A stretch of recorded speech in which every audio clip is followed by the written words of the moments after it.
Selamat siang, saya Dr. Lina Kamelia. Saya mewakili teman-teman saya yang telah melakukan penyuluhan dalam rangka meningkatkan kewaspadaan dini masyarakat Dusun Bolangan terhadap penyakit meningitis Streptococcus suis. Penyuluhan dan sosialisasi ini kami lakukan di bulan Juli tahun 2023 yang diikuti oleh masyarakat Dusun Bolangan, Desa Kayu Putih, Kecamatan Banjar, Kabupaten Buleleng.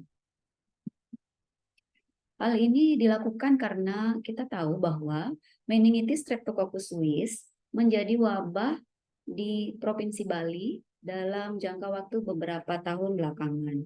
Terkhusus tahun 2023, mulai dari bulan Februari, masalah tersebut meningkat karena banyaknya masyarakat yang melaporkan ke rumah sakit ataupun fasilitas layanan kesehatan bahwa mereka mengalami gejala-gejala meningitis setelah mengkonsumsi babi yang diolah tidak sempurna, misalnya makan lawar ataupun makan komo seperti itu.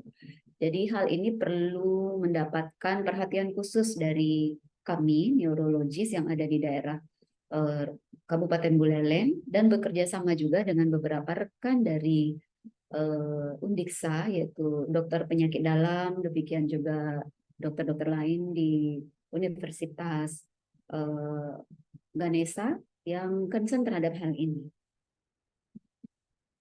Saya bacakan abstraknya, di mana meningitis Streptococcus suis merupakan penyakit zoonosis yang disebabkan oleh bakteri Streptococcus suis yang ditularkan oleh babi yang terinfeksi. Gejala dan tanda khas penyakit ini selain trias meningitis adalah adanya tuli sensori neural yang permanen. Pengenalan dini serta pengetahuan mengenai pencegahan penyakit ini mutlak diperlukan oleh masyarakat Buleleng, khususnya oleh masyarakat di Desa Kayu Putih sebagai salah satu area di mana terdapat peternakan babi secara tradisional. Penyuluhan dan sosialisasi ini dilakukan dengan bekerja sama dengan yayasan sesama yang memberikan pelayanan kesehatan rutin di daerah tersebut dan juga oleh dokter muda FK Undiksa yang sedang mengikuti stasiun neurologi. Masyarakat yang hadir sekitar 100 orang dan mereka dapat memberikan umpan balik yang baik dari penyuluhan dan sosialisasi yang dilakukan. Ya. Pendahuluan, salah satu media penularan suatu penyakit yang dapat mempengaruhi derajat kesehatan masyarakat adalah melalui makanan ya. Bali khususnya daerah yang memang akrab dengan makanan yang bersumber dari babi ya. Memang dulu juga pernah heboh tentang wabah meningitis ini. Saat ini di tahun 2023 kembali dihebohkan dengan adanya temuan beberapa kasus klaster meningitis di beberapa daerah di Bali. Misalnya di daerah Gianyar, Denpasar, dan tidak lupa terdapat beberapa kasus yang klaster kasus yang ada di daerah Buleleng. Daerah-daerah yang kita dapati ada kasus meningitis hampir di semua kecamatan. Biasanya akan terjadi berdekatan dengan hari raya. Jadi seringkali kita hubungkan dengan konsumsi makanan-makanan setengah matang yang dimana masakan tersebut diolahnya tidak sempurna, misalnya lawar, komo, dan lain-lain. Selain mengkonsumsi, kontak langsung dengan babi itu juga bisa menyebabkan tertular ya apabila babi tersebut memang terinfeksi Streptococcus suis. Gejala meningitis terjadi setelah kontak ya. Ada onset yaitu misalnya dari 3 sampai 10 hari itu dikatakan onset yang sering dialami oleh penderita meningitis suis ini. Masa inkubasi meningitis itu yang dilaporkan tadi sangat bervariasi, menentukan juga bagaimana berat ringannya penyakit meningitis yang akan dialami oleh seorang penderita. Rute penularannya melalui makanan, tentu saja produk babi yang mentah, misalnya darah, usus, jeroan, dan daging yang terinfeksi.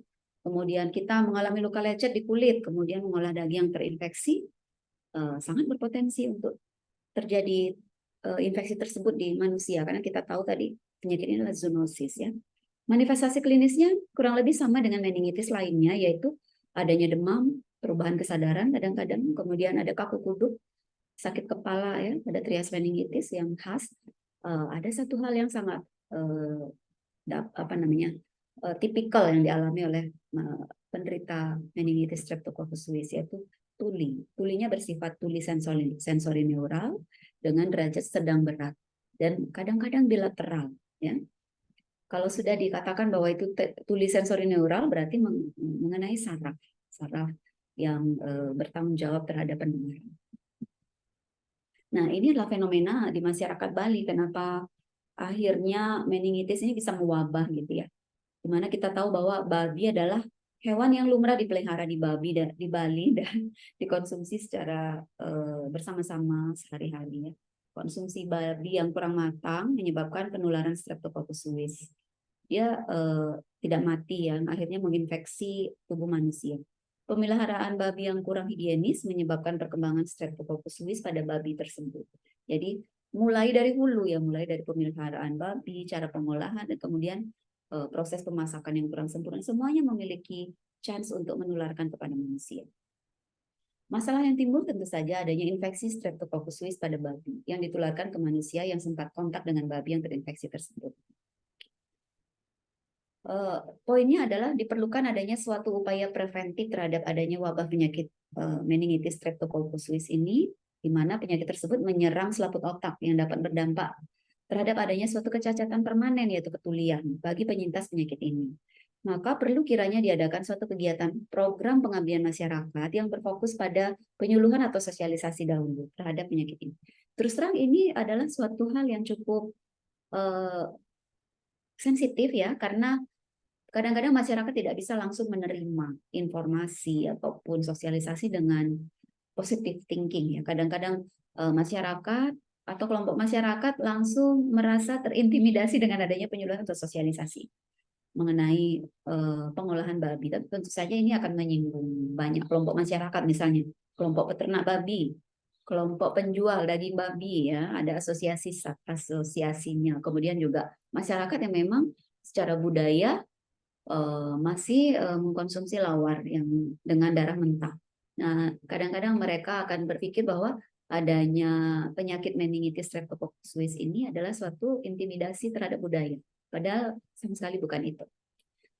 Setelah adanya penyuluhan atau sosialisasi, diharapkan dapat mengubah sikap dan perilaku serta kewaspadaan masyarakat.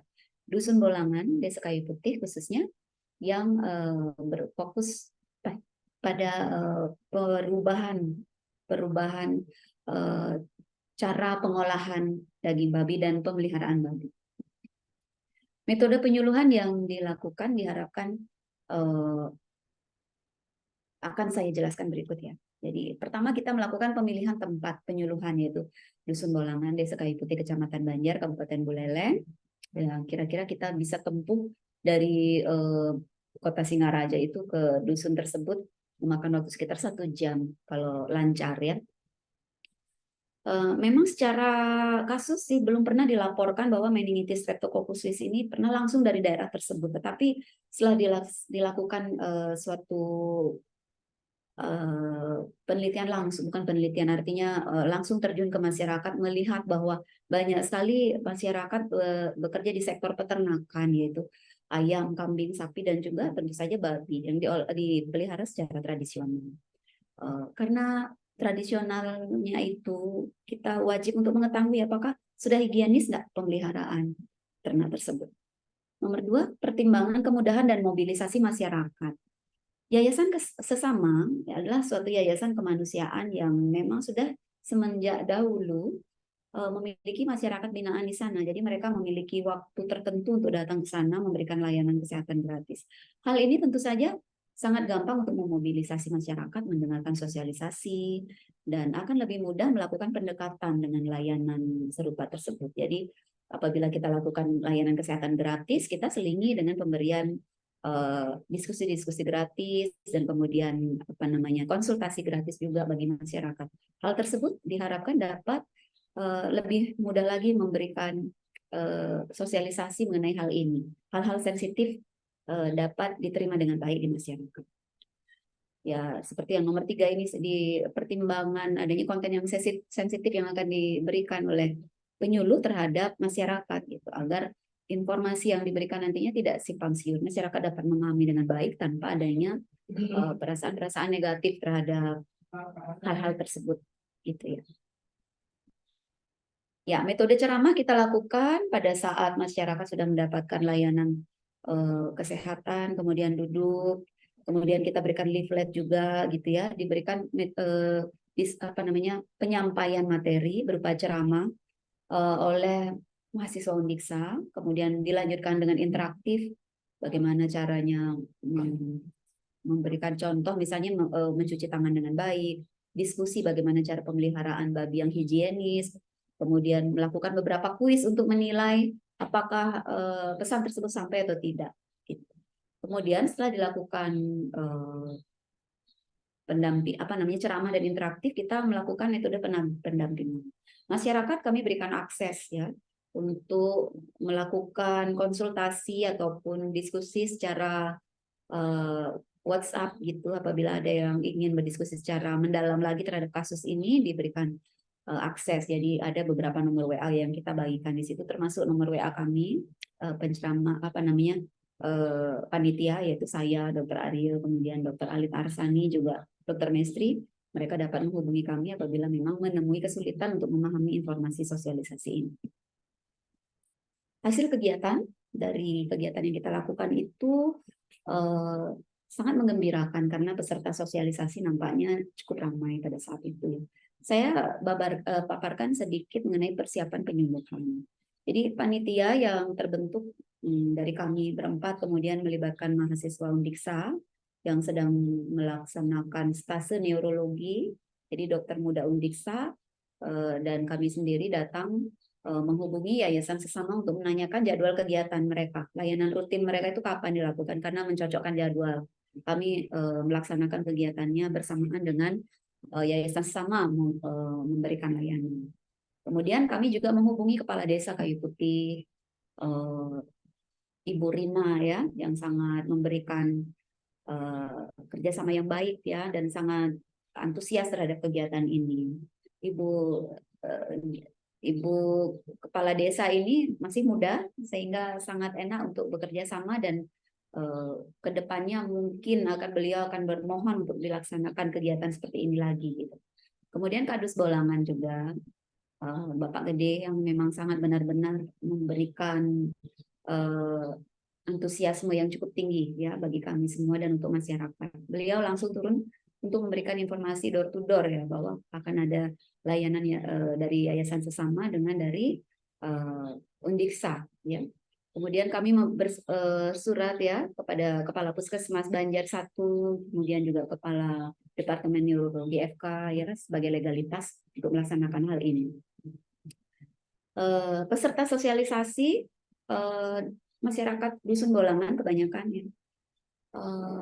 Mereka datang berbondong-bondong, biasanya satu keluarga datang sambil memeriksakan kesehatan, kemudian juga mendengarkan sosialisasi dan mendapatkan leaflet ya.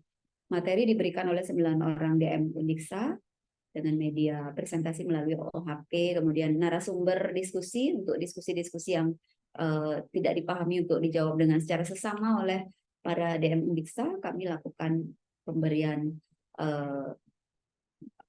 diskusi oleh saya sendiri, oleh Dr. Arya Nugraha, Dr. Alit Arsani. Kemudian sembari mendapatkan layanan kesehatan, mereka juga mendapatkan leaflet tentang meningitis Streptococcus suis ini. Leafletnya saya berikan di belakang ya. Setelah selesai mendengarkan sosialisasi MSS ini, kami ingin mengetahui feedback dari masyarakat yang mendengarkan. Jadi beberapa orang menjawab beberapa kuis yang diberikan ya, artinya kami mengadakan kuis terkait dengan konten daripada sosialisasi yang diberikan.